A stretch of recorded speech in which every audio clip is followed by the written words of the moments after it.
How will AI learn next? And the future of artificial intelligence. Relying more on AI models like ChatGPT. Impact of large language models, like OpenAI's ChatGPT and Google's Bard on the internet, and the future of artificial intelligence. These models aim to ingest the entire web and generate their own knowledge, potentially rendering human contributions less valuable. We start by highlighting the importance of websites like StackOverflow, which was created as a platform for programmers to seek help and share knowledge. It became a go-to resource for programmers around the world and played a significant role in improving the quality of technical information available on the web. But then came the rise of Web 2.0 and Google's dominance in search. Google introduced features like OnBox, which provided instant answers above search results, reducing the need for users to click on external websites. This led to a decline in traffic for knowledge-sharing sites like StackOverflow. It wasn't just StackOverflow that was affected. Yelp, another crowdsourced knowledge project, faced challenges when Google tried to compete in the local market. Google scraped Yelp's content without attribution, damaging Yelp's business. We then discussed the emergence of large language models like ChatGPT and Bard. These models rely on vast amounts of human-generated data, with sources like Wikipedia and Reddit being crucial for their training. Here's where it gets interesting. Researchers estimate that since the launch of ChatGPT, there has been a decrease in new posts on StackOverflow. This suggests that programmers are relying more on AI models like ChatGPT rather than traditional knowledge-sharing platforms. It raises concerns about the sustainability of this approach. If AI models continue to consume existing knowledge without contributing back to the web, it could lead to a depletion of high-quality data. The discussion highlights the importance of human contributions in maintaining a vibrant and reliable internet. Let's discuss the potential future of AI models. Models like ChatGPT could become more curious and seek out new sources of knowledge, even engaging in direct conversations with people to learn more. But this concentration of power in AI raises questions about the future of human-driven knowledge production. That's a crucial point. A discussion emphasizes the need for AI companies to behave responsibly and give credit to the sources they rely on. It suggests that models should encourage and respect human knowledge, rather than treating it as a stepping stone. We conclude by discussing the potential benefits and risks of AI models. On the one hand, AI models could help consolidate and synthesize vast amounts of knowledge. On the other hand, they could lead to a loss of human agency and a decline in the diversity of perspectives on the web. In summary, this discussion raises important questions about the role of AI models and their impact on human knowledge production. It highlights the need for responsible AI practices and calls for a balance between AI-generated knowledge and human contribution.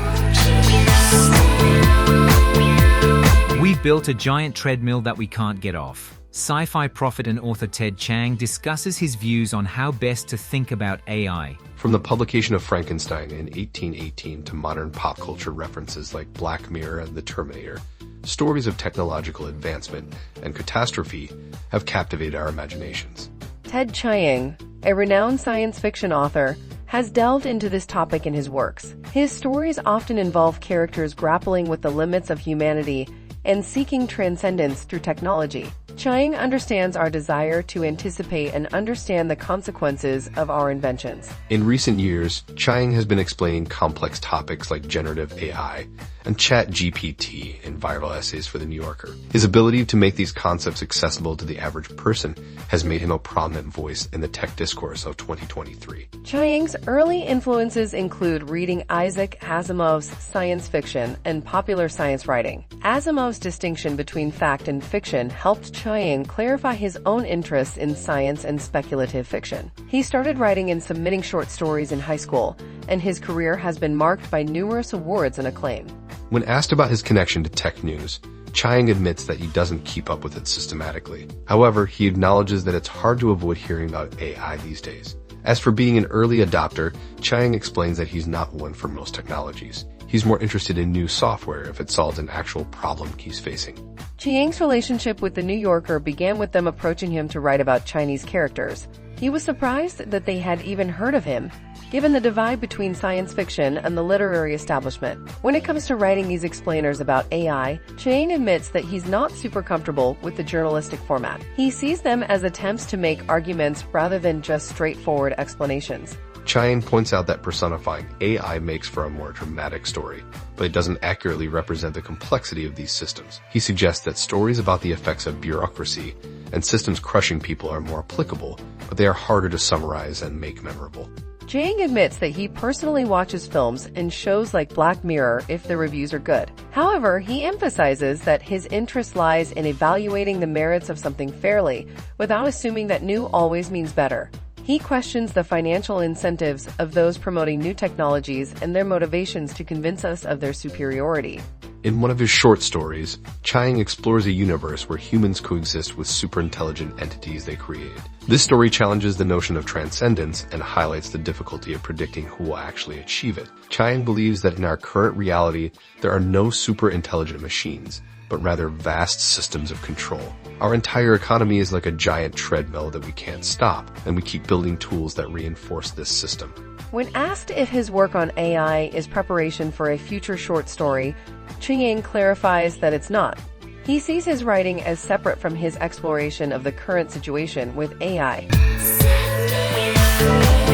AI keeps using more and more energy. Where will it end? We look at the potential environmental impact of artificial intelligence, comparing it to the carbon footprint of Bitcoin mining, and discussing the energy consumption and greenhouse gas emissions associated with AI systems. So there's been a lot of talk about the incredible potential of artificial intelligence, especially with the recent development of ChatGPT. But what many people haven't been talking about is the impact that AI has on the environment. That's right. Analysts are predicting that AI could have a carbon footprint as bad or even worse than Bitcoin mining. And if you didn't know, Bitcoin mining currently generates more greenhouse gases than entire countries. Absolutely. And this is a big concern because our planet is already facing record-shattering heat and climate change. The last thing we need is for AI to exacerbate the problem. Definitely. According to consulting firm Gartner, if the AI industry continues on its current trajectory, it could consume 3.5% of global electricity by 2030. That is a significant increase from the current 2% of global CO2 emissions produced by the entire IT industry. Right. And it's important to consider the environmental footprint when we talk about using AI to solve environmental issues. As Sasha Lucioni, an ethics researcher, said, it doesn't make sense to burn a forest and then use AI to track deforestation. Exactly. We also learned that companies like OpenAI are spending an estimated $700,000 per day on computing costs alone to deliver their chatbot service to millions of users worldwide. And this popularity has led to an arms race among tech giants like Google and Amazon, all trying to develop their own AI systems. But here's the thing, just like cryptocurrency mining, AI relies on high-powered graphics processing units that consume a lot of energy. ChatGPT, for example, uses tens of thousands of these energy-hungry computer chips in its data centers. Right. The challenge here is that it's difficult to calculate the total environmental impact of AI systems like ChatGPT because companies don't disclose that information. And it's hard to predict how much AI will scale up in the future and how energy efficient it will become. That's true, but we do have some estimates. For example, training GPT-3, the predecessor of ChatGPT, on a database of over 500 billion words would have taken 1,287 megawatt-hours of electricity and 10,000 computer chips. That's equivalent to the energy used by 121 homes in the United States for a year. And the carbon footprint of that training process alone would be around 550 tons of CO2, which is like flying from Australia to the UK 33 times. Right. And with newer versions of AI models, like GPT-4, being trained on even more data, it is likely that they will consume even more energy. Definitely. And if the growth of the AI sector follows a similar path to cryptocurrency, it is only going to become more energy intensive over time. Bitcoin mining, for instance, now consumes 66 times more energy than it did in 2015.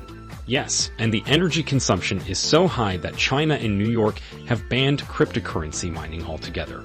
So, as we strive for innovation, it's crucial that we find a careful balance between advancing AI and protecting Earth's limited resources. For even more great AI dope, click on this next video here.